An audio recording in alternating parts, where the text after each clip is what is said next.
أهلا بيكم. النهاردة هنتكلم عن موضوع مهم جدا وبيلمس حياتنا كلنا، وهو إزاي نتكلم عن الأكل بالألماني. طيب، خلينا نبدأ بسؤال كلنا بنسأله لنفسنا يمكن كل يوم: هناكل إيه؟ لما بنكون جعانين، وخصوصا لو في بلد زي ألمانيا بيكون قدامنا كذا اختيار أساسي. تعالوا نشوف إيه هي. أول حاجة بتيجي في بالنا لما بنجوع هي إيه اللي ممكن ناكله. في الجزء ده هنشوف إيه هي الحلول الأساسية المتاحة قدامنا بشكل عام 3 حلول: يا إما إسن جين يعني نخرج ناكل بره، أو الاختيار التاني إسن ماخن يعني نطبخ في البيت، أو الحل التالت والأسهل غالبا إسن بشتلن، وهو إننا نطلب أكل ديليفري. خلينا نمسك كل واحدة منهم ونتكلم عنها بالتفصيل. أول اختيار عندنا هو أسن جين. لو بصينا في القاموس الترجمة الحرفية أو بالفصحى هتكون الذهاب لتناول الطعام، مصطلح واضح ومباشر. طيب، لو حبينا نستخدمها في جملة، لو عايز تسأل حد حابب نخرج ناكل، بالألماني هتكون Willst du essen gehen؟ جملة بسيطة ومستخدمة بشكل يومي هناك. وهنا بقى دي أهم نقطة.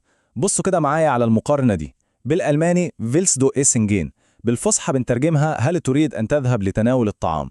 لكن في مصر مين بيتكلم كده؟ محدش. احنا بنقولها ببساطة: عايز تروح تاكل بره؟ شايفين الفرق عامل ازاي؟ هو ده جوهر اللي بنتكلم فيه النهاردة. تمام، نروح للاختيار التاني إسن ماخن، ودي معناها ببساطة إن الواحد هيطبخ أو هيحضر أكل في البيت. الترجمة بالفصحى واضحة: يحضر الطعام أو يطبخ. ولو قررت تطبخ وعايز تقول كده بالألماني هتقول ببساطة Ich will essen machen، يعني أنا أريد أن أطبخ.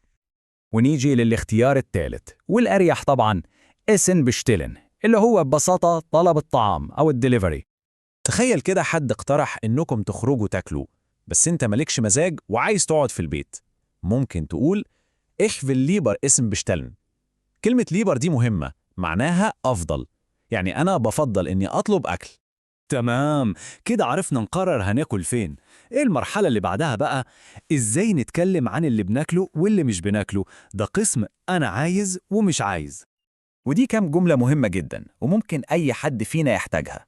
ممكن تقول Ich esse alles، يعني باكل كل حاجة ومفيش مشاكل، أو تحدد حاجات ما بتاكلهاش زي Ich esse kein Fleisch، يعني مش باكل لحمة، أو Ich esse keine Milchprodukte، يعني مش باكل منتجات ألبان.